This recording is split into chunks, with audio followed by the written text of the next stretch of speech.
with us today. We will review these results during the question period towards the end of the program. So when you can, please submit your answers to the polls. We'll start with what type of organization do you work for? We're just kind of curious, who's with us today. So feel free to join us on taking these polls, and they're completely anonymous. Next, we need to know if you're considering possibly supporting migrations, AVS migrations into the Azure Cloud Services in the future. So again, this is anonymous, so don't be shy. Please, we'd love to see your responses.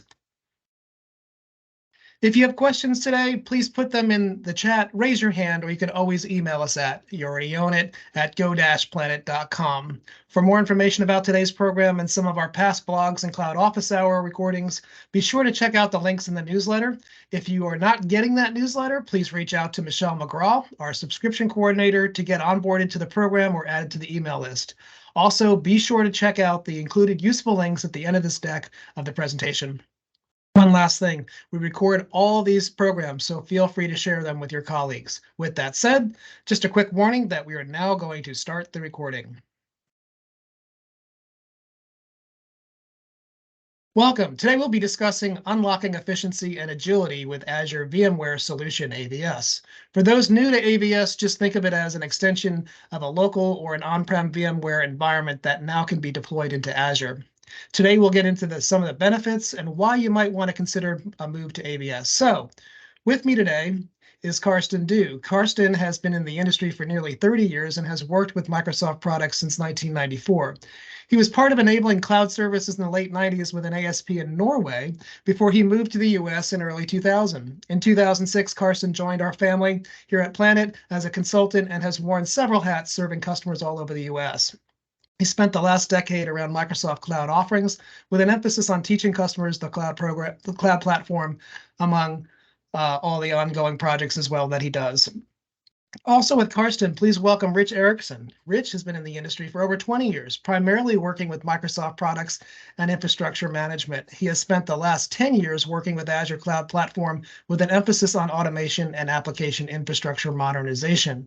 In 2022, Rich joined Planet Technologies, providing Azure training and design services to our customers.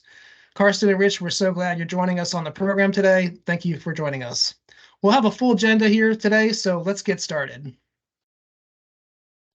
Our agenda today consists of why Azure VMware Solution, AVS technical details, Azure VMware Solutions and benefits, 10 things to remember about AVS, and additional resources will be provided at the end. Lots of great links there.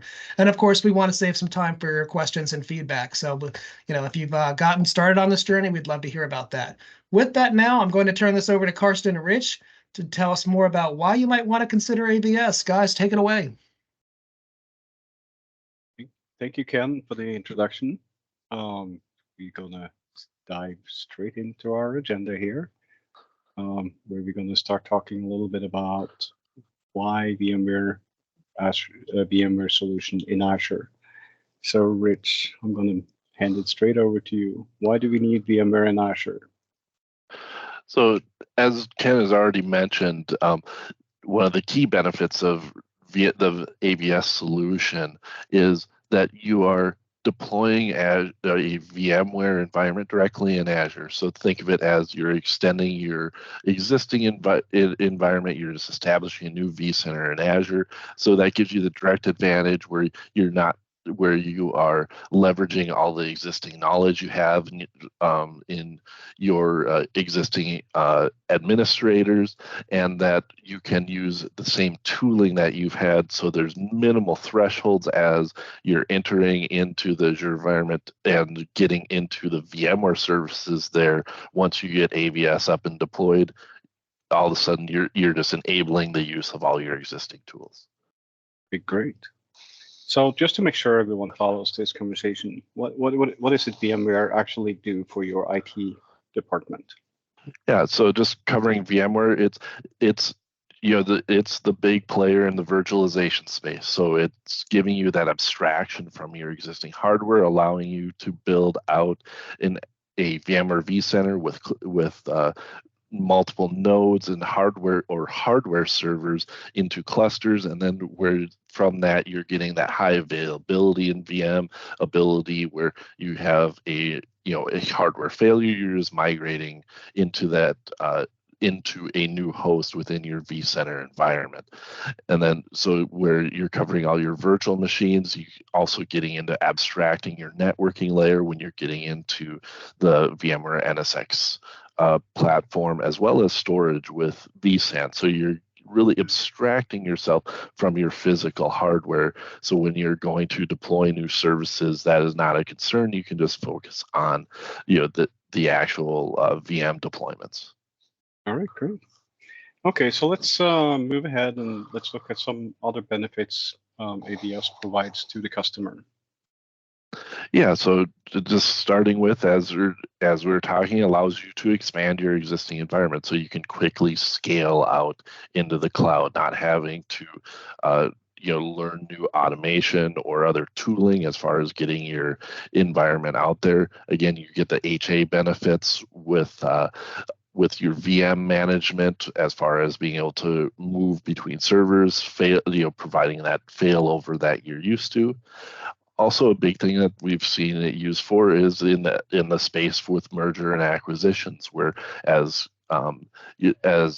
companies are being acquired or then needing to bring their workloads in, if they're already running VMware, it gives you a straightforward path to start pulling servers, right from one VMware environment to another, which we will discuss some of those migrations later. And again, you're following the same software and life cycles for VMs as you would in your existing, where you're being able to do the rolling upgrades and management and making sure you're getting your HA covered in that virtualized environment.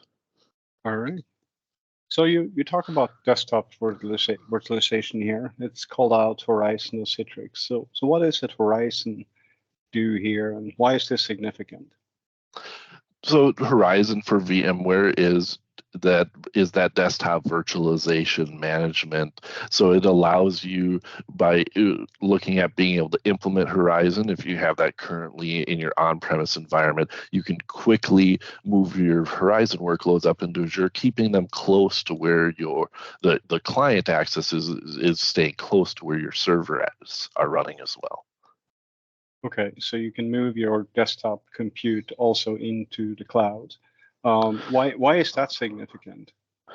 It's again, as you're moving things in the cloud, there can be an inherent latency in that network connectivity depending on how far you are from those Azure virtual centers.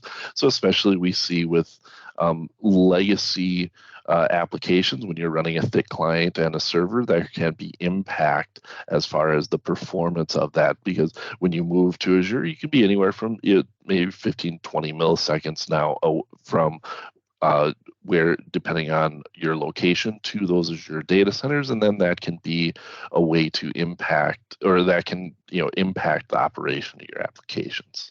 Okay, so but this latency can't be changed, right? There's nothing we can do to reduce that, really. Yeah, because ultimately you're getting into speed of light issues from network connectivity. If you're crossing multiple states, depending on how WAN routing and everything, there's really not much we can do to affect that. Mm-hmm. All right, so you talk about using Horizon for desktop virtualization. So here at Planet, we support Microsoft technology mainly, right? So is AVD a valuable solution here? Can it be used to gain the same advantage as Horizon or Citrix? Yeah, AVD is absolutely a good alternative to Horizon, where you can run AVD in native Azure. Again, we'll cover some of the networking features, but where that even with AVD, you're still maintaining that closeness where you're keeping your latency low between your clients and servers and maintaining performance from that perspective. Okay, great. All right, so one more question around client access. So if I have a client moving a solution to AVS that happens to be a web client, is that also a problem?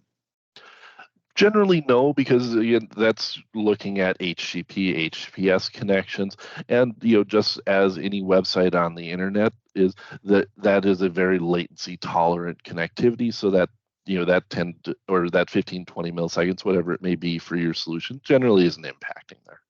Okay, great. All right. Okay, so let's move on and see how this is running in Azure and how it relates to your on-premise environment.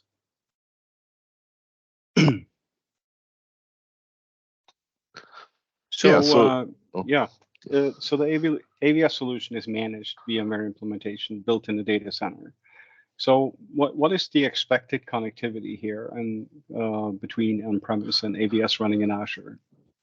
So we have two options here. The first that we see very often, especially if you're going to be maintaining that connectivity between your data center and Azure over long periods, or even just speeding up client access, is using the Azure Express route, which integrates with your WAN providers and provides very dependable and consistent access into your Azure environments and can scale up depending on your needs. And then the other option that we see is you can do VPN connectivity. Again, you can still get high performance out of that, but you're just routing over the internet, so it has that impact there. We generally see that in more either for times where you need to start up quickly so you can establish that VPN very quickly, get on, or if we're moving a smaller environment where we are just doing a more traditional lift and shift as just quickly moving your on-premise environment out into the Azure vCenter environment. Okay, so listening to what you just say there, you state that VPN is part of planning if you need to get going quickly. So is there something we need to incorporate in our planning around establishing Express route? Yeah, Express route, again, you're dealing with getting established connectivity through your WAN provider, and usually we see that can take anywhere from 4 to 12 weeks, depending on the level of connectivity and just the overall timing for getting that integrated. Okay, all right. So one of the components standing out here is vSAN. Is there a need to build added storage to AVS? No, with vSAN, and what we'll be covering here is it's included with the hardware, so you get storage with the hardware, and there are some other options which we'll be covering later on adding additional storage and scaling. Excellent. All right, moving on here. So this slide here, it really looks like a physical server to me. I thought we were talking about a cloud environment. Are these AVS nodes physical in the cloud environment? Yeah, absolutely. When you're dealing with AVS, you're dealing with physically dedicated hardware that runs in the Azure data center in your chosen region, where you're then defining the VMware, defining a software-defined data center. And this process happens fairly quickly in the grand scheme of things. It usually takes about 24 hours to stand up that initial VMware data center, and then you can with your additional nodes. And then once it's available, you can start doing your network integration, or that's something you can be working on in parallel. And then once that vCenter is up, you can start working on your authentication, where you can tie it into your existing AD environments for auth, and getting all of those hybrid environments up. One thing to know starting out, it is a 3-node minimum to get started for the cluster. There's no single node test. It does require starting at 3 nodes. Okay. So I see these are 3 different models available, and I know that they aren't available in all regions, but how do I go about choosing the right size here? Well, it really starts starting with discovery based on what you're going to be moving. So looking at the servers and applications which you're targeting for moving to AVS. Usually we start with an inventory of your existing VMware system, and that's where we can pull from VMware, starting with allocated CPU, memory, storage, and requirements for those servers, and then we start to factor that in, looking at what the desired things were for those working with VMware. Will recognize things like CPU overcommit, because you're not matching one-for-one cores, you're overcommitting your cores, and that's part of the efficiency VMware game. And the same with memory. With storage, again, we're looking at what is available in vSAN right out of the box, but you also have to factor in redundancy, because you have to think about it actually like for those that have done RAID configurations with hard disks. It's much the same way, where you're looking at redundancy for what's stored across nodes, and also what you gain in dedupe and compression. So you just have to start doing some calculations to determine what your overall load will be. All right. So I'm going to go to how far you can take this AVS environment. How many nodes can we add to this, and do they have to be the same model, or can we mix and match, or what does that look like?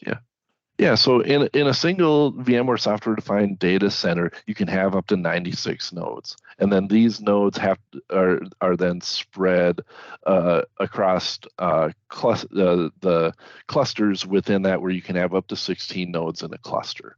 So again, but then at that, your entire software-defined data center does have to be the same type of node.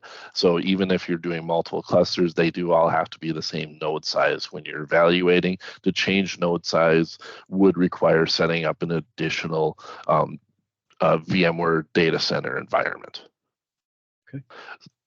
Okay, so I mentioned a little bit about where this is available. So it's available in Azure Government, and you can see here, it's only 2 of the node types on the previous slides are available in Azure Government. So the plans are, of course, to also have the 3 different node sites going into Azure Government. Some of the other news here, FedRAMP High is pending approval, and this is in the works. This is real time. And the same is true for DoD Impact Level 4 and 5 certifications. So let's look a little bit at how pricing is an aspect of AVS for sure. So licensing is always complicated, and this slide doesn't really make it any better here. So the key takeaways here are, we want to use reserved instances, since the major cost of running AVS is the compute cost of the node themselves. You want to use reserved instance to get up to 50% reduction in price. And then side note there, the reserved instance for AVS physical nodes, it saves you less than the native VMs with reserve instance, where you can see up to 75 to 80% reserve instance. So it's a parameter to have in your evaluation. Azure hybrid use benefits and security updates. This is similar to moving or migrating into native Azure VMs. So you get additional security updates and a longer life cycle for your existing operating systems. Finally, AMP funding is available for Azure migration in general, and AVS migrations to AVS is no exception. So in addition to this, the following is included in the AVS solution. So just a second here. So looking deeper into this, what you see here, some software included with AVS. Rich, can you tell us a little bit about what these softwares included in AVS? What are these? What are they there for? Mm-hmm. Yeah, so ESXi, that's the hypervisor. So that's, you get the enterprise plus level hypervisor licensing and locking all the features there. Again, you do get vCenter standard. So again, that is all just included in the pricing of the nodes. So, and then also again, vSAN, so that gives us that utilizing the built-in storage on the servers, and then also the NSXT. So you have the ability for virtualizing your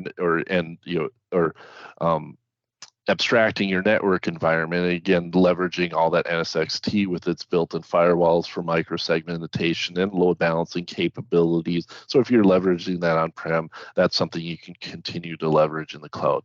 Then the last thing in the included licensing is HCX, which with HCX is the VMware product that's primarily used for migration. So it gives us the ability, and we'll be talking about that in the future in future slides here about how we can migrate and just different options to minimize and make that migration process as pain-free as possible. Excellent. So I'm just going to call out one last thing here. Please step back to the previous slide, please. You see add-on software here is Horizon, and we talked about that earlier. The desktop virtualization from VMware is not included in the AVS offering from Microsoft. So let's move on to the next slide. This is how AVS compares to operating this on-prem. And as you see, VMware in cloud, the management burden on the customer goes down a lot, where everything in blue on the left-hand side here is operated and managed by Microsoft, of course. I see the networking is one of them, Rich. This is a management item when we are on premise, but it's not called out as something we manage in the cloud. Is this automatic, or is this just? Well, it's automatic from the sense that the physical networking is all taken care of. You don't need to worry about when nodes are added, matching VLANs, anything like that, and connectivity at the physical level. But you do still, and where we talked about enabling it within NS or using NSX, you do still have to, configure what subnets you want that you're going to be running out there, and that then is all communicated back into the rest of your network, depending on your choice for the express route via BGP at the networking layer. But within VMware itself in Azure, again, you're configuring subnets within NSX, and then any firewall rules and any of the features of NSX that you want to be leveraging within AVS.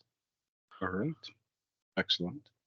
So let's move over to the VMware solutions and its benefits. So the next slide here. Do we want to stop for a second real quick, Carson, and look for questions, because we've been going quite a bit for a while here. Yeah, absolutely. So I don't see any in the chat, but feel free to raise your hand and we can come off mic or something, because I know these are kind of difficult questions to ask in chat. But and I don't see anything in the question and answer as well. So if you have something you want to say, raise your hand. We'll take you off mute and we'll let you talk the question through to us. If not, we'll continue on. All right, let's keep going, I guess. Thanks, Ken. All right, let's move ahead here. So one of the obvious benefits with AVS, of course, it's directly integrating with the Azure platform. So this is a collection of the most obvious ones. This is not a complete list. There is more integrations possible here. So one of them, just picking one out of the hat here, is monitoring. So what is a benefit of the Azure platform monitoring in the context of AVS, Rich?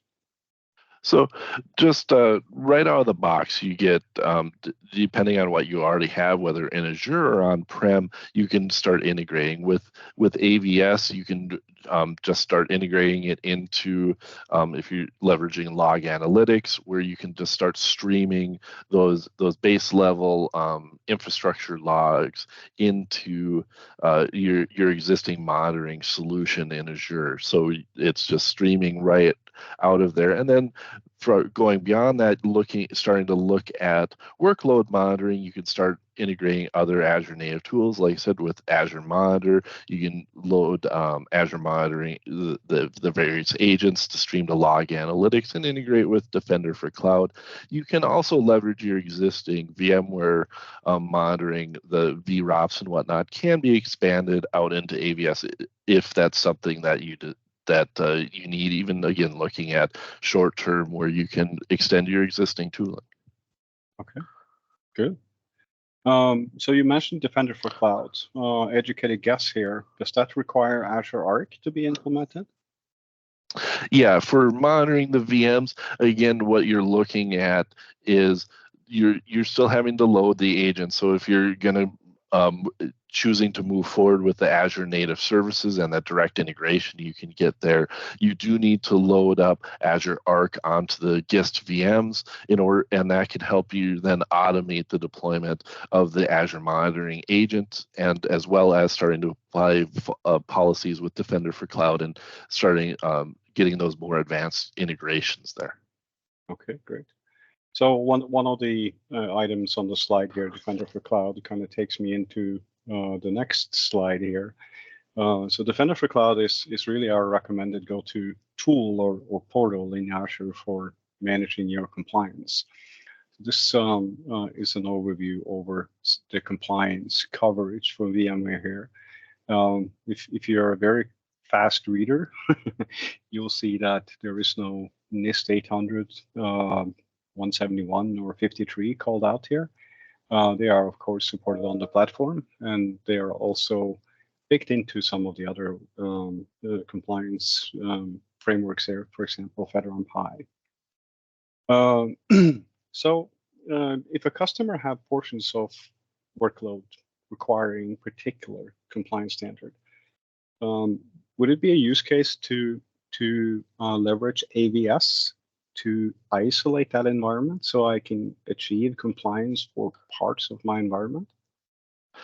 And my standard answer to that is it depends. But generally, yes, you can. You just have to do the planning, looking at where your authentication boundaries are and authorization, as well as where your network controls exist. So you're limiting access in that compliance environment, because again, even reaching out to AD for authentication can often expand the compliance boundaries and what systems maintained that you need to meet. Again, with AVS, data sovereignty is very straightforward. Again, using vSAN by default, we know exactly where all of our data is staying right in the region where it was deployed. But again, we'll look back at some of that those storage features in upcoming slides here. All right. So you mentioned storage before. We talked about the vSAN that is incorporated in AVS. So this calls out to use Azure NetApp files. How does that fit into AVS? Yeah, so NetApp files provides a high-speed and low-latency storage option for data stores within AVS. Again, we're still thinking with where we have, much like we do with on-premise, where you have your data stores presented to AVS or to VMware, where by default you get the vCenter or the vSAN AVS data store, but then you can add in these NetApp volumes as additional data stores, which allow you to independently scale and elastically scale your storage needs. If you have more storage intensive applications that might exceed the needed capacity within vSAN, it gives us the great ability to dynamically scale up and even then dynamically scale down the storage within AVS independent of compute. Okay. All right. So let's move on and look at some of the obvious use cases of AVS. So once deployed, we mentioned earlier one of the softwares included with AVS is the HEX engine. So can you tell us a little bit about the different methods here and how they're used?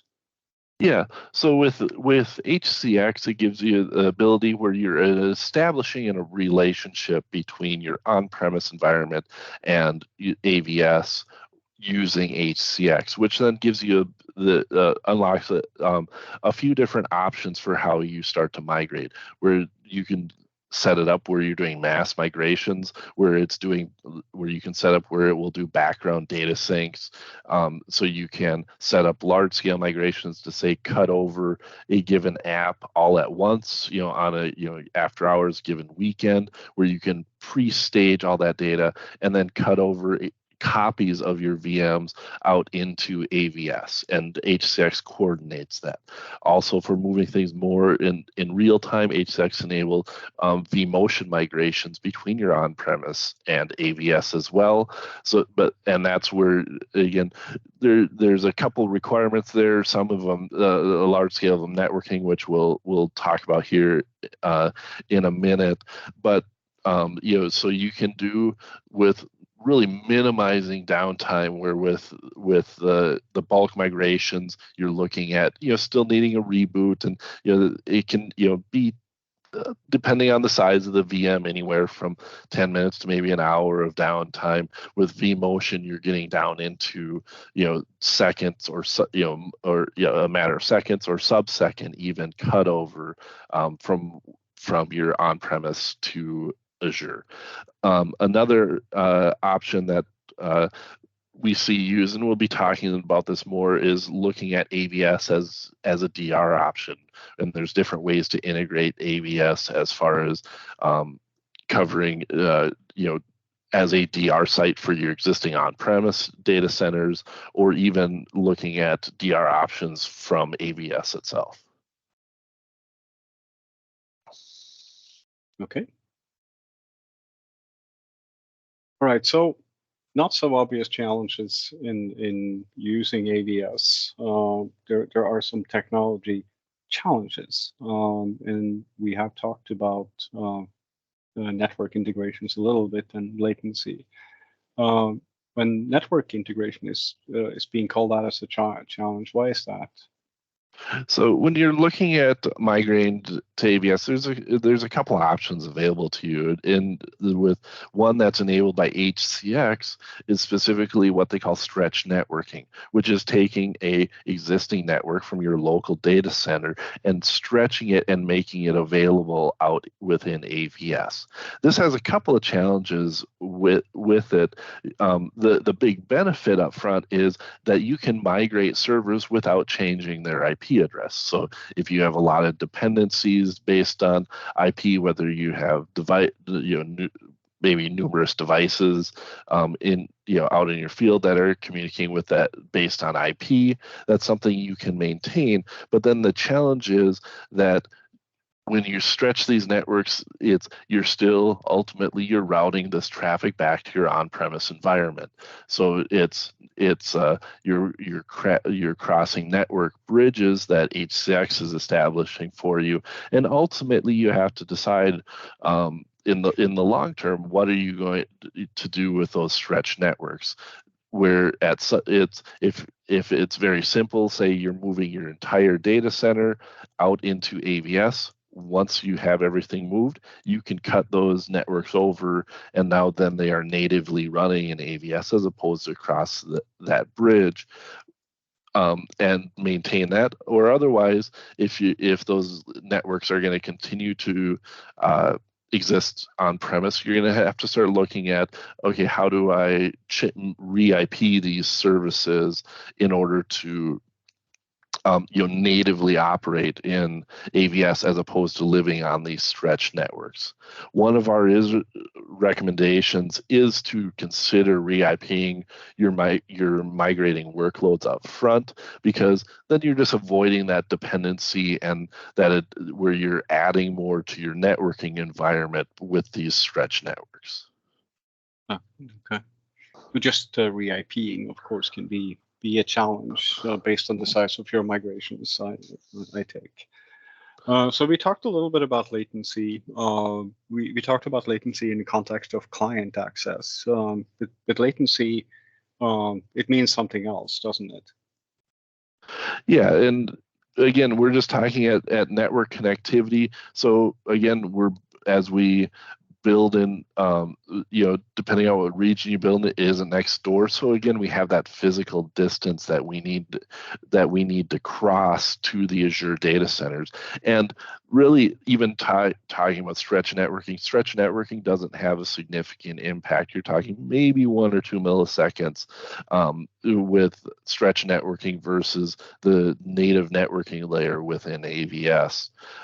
So even at that, you're looking again in that latency might be as high as 20 milliseconds depending on your location versus the Azure data center. So you have to think about that when you're looking at what workloads are moving and what with application owners, and communicate and really plan out that migration, because it's things that are as simple as you don't want to move your application servers and have latency between your application servers and database servers. You want to coordinate those moves when you're starting to look at your migrations.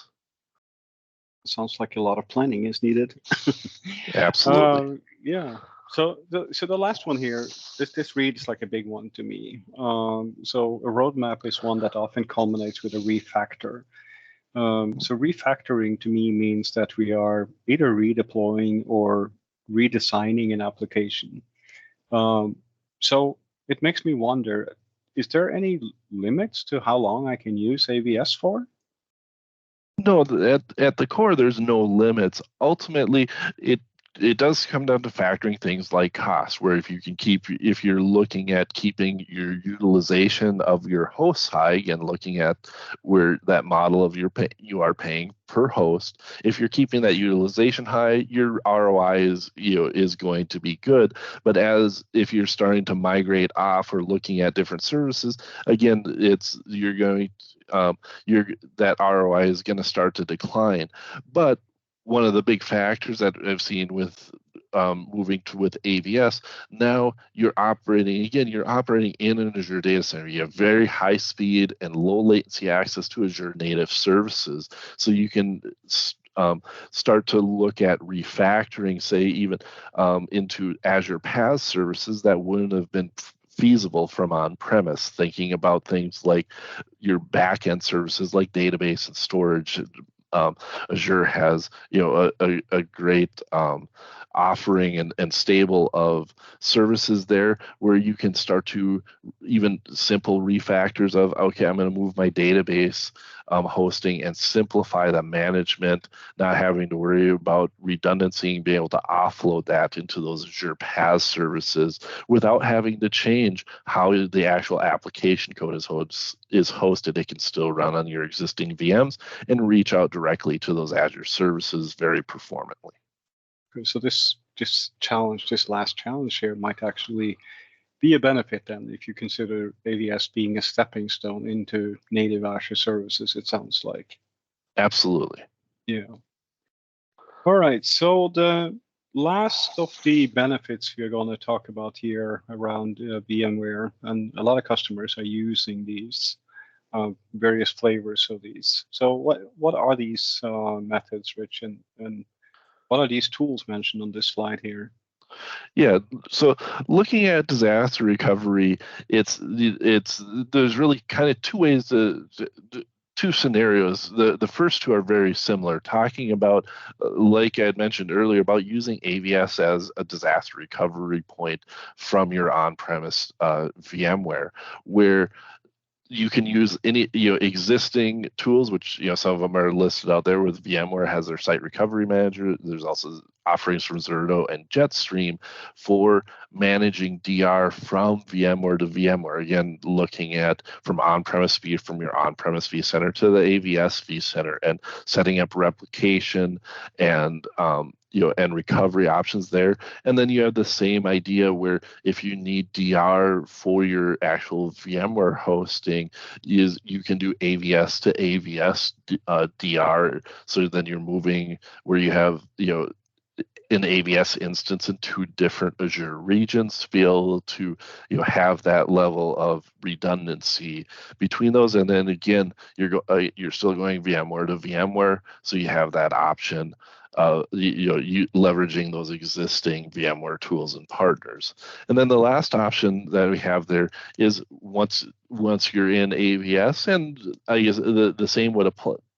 could apply from your on-premise is using the Azure native services for your DR recovery using the Azure Site Recovery, which again that same runs in the same fashion as it would from on-premise, where you're syncing VMs out to their to the Azure native VMs as a DR option. Okay, and with Azure Site Recovery, it's going to force you to have geographic redundancy as well, right? Yep, and then that some factoring into planning. You don't want to have your DR site in if you have AVS in Azure East, you don't want your DR site in Azure East, or you look at replicating, say, out to the Azure West or another Azure region. Yeah. Okay, so let's look into a summary of what we talked about here. Before I go through this list here, it's already called out on the list here. But if I need support with AVS, do I still call VMware? No, with AVS, you actually start with opening a ticket with Microsoft. That's going to be your first line, as with any other Azure services. So you do it right through the Azure portal, where you can go in and open a support case. Microsoft internally has a dedicated AVS team that has specialized training in VMware, and then specific things around AVS in particular. But then if there is a further need, whether an issue in the VMware code itself, or additional need is then the Microsoft support can escalate out to VMware support as needed. Thank you. So our list of the 10 things to remember about AVS, as we talked about. This is the first party Azure service. It's VMware Cloud verified. It's running on dedicated hardware in Azure. So as we saw, we are actually deploying, or Microsoft will deploy dedicated servers in Azure. It's a VMware partnership, hence the support model Rich just called out. It provides the fastest migration path while leveraging existing VMware skills. And this is important for customers with VMware skills. But migrating into AVS looks and feels very similar to migrating between clusters on-premise. The minimum of 3 nodes, it's enforced in the portals. You can't go wrong there, but it's important for your planning. Those 3 nodes comes with a certain consumption cost, and they can't be turned off. So it's important to schedule, when you're ready for migrations and those type of activities, and relate that to when you actually deploy AVS.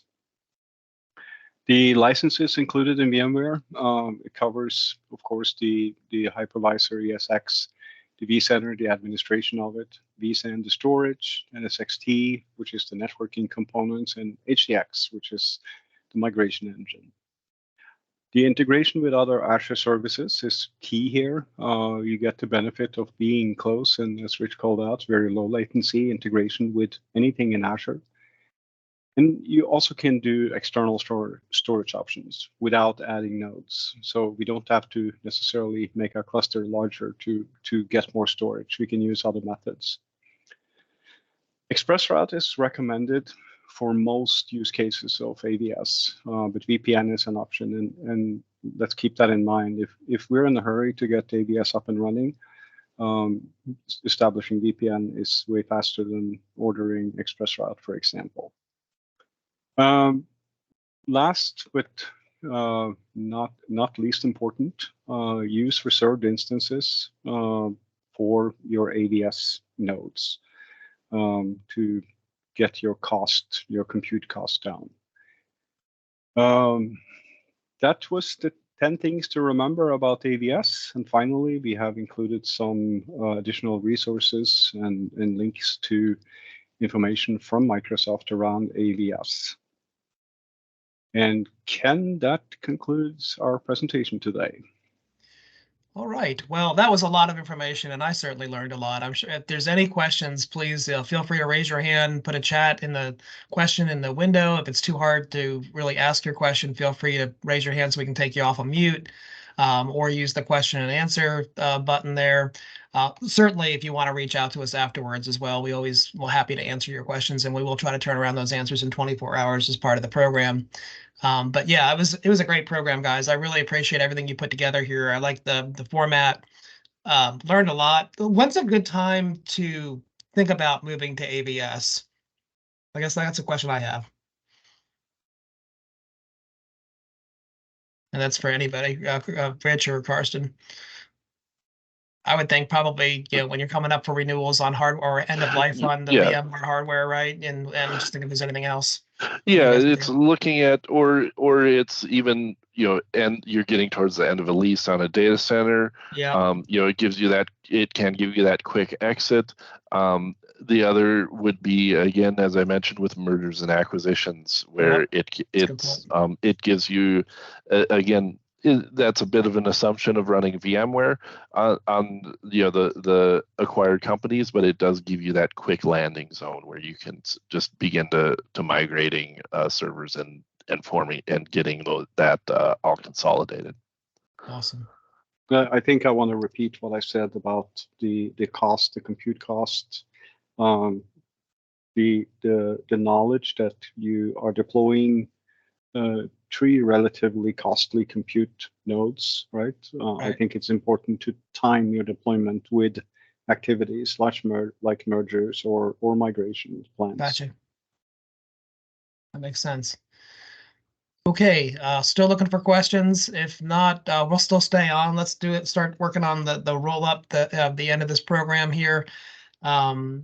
If we would love to get your feedback on today's session. It looks like some of you are thinking about making the move to AVS. Some maybe, some not so sure yet. So a little bit all over the place there, but we're excited. Hopefully you learned a little bit today, and it'll help you make your decision a little bit better. So with that, just want to remind folks that we have lots of You Already Own It sessions available for you. These are free, no cost, not salesy at all. But I wanted to point out specifically the Azure one, since we're talking about Azure services today. Compliance policy workshop, Azure Secure Score workshop, cost management, Azure Site Recovery, Azure rationalization, which means, if you're thinking about doing some things in the cloud, we're happy to talk to you about those kind of things, about how to get started, what the best method going forward with that is. So whole lot of workshops here available for free, access to our subject matter experts to have these customized conversations. We're happy to do that. So feel free to reach out to Michelle McGraw if you see anything there you like. If you're coming up for renewals on your licenses, we're happy to do a licensing review as well. I do a lot of those, so happy to do that with you all. Or one of the cloud strategists will do that with you as well if you're not my customer specifically. Just a reminder, this is the exciting time of the year. If you didn't know, Microsoft Ignite is happening today. And I think it was today and tomorrow, right? Or yesterday and today, right? And lots of good information has come out in the book of news, which is kind of how Microsoft releases all that information. We're going to take all that information, we're going to digest it, we're going to bring in our experts. And on the 14th of December, we're going to have a recap of everything that we think is pretty cool and what we think is going to happen. Basically, we'll break it down into 2 different shows because there's so much content, right? So the first show on the 14th, our program will be on 365, Power Platform, and Copilot. And then the second one on the 19th of December will be on Azure Data and Security. So definitely mark your calendar, put a placeholder on your calendars. Hope you can join us for that. And then with that, it's a wrap. We're going to hang out until a little bit longer in case there's any questions. I think Casey's going to take the recording off, so if you want to ask any questions in the cone of silence, we can certainly do that. But I want to thank Karsten and Rich, of course, all of you for joining us today, and we hope you found this useful.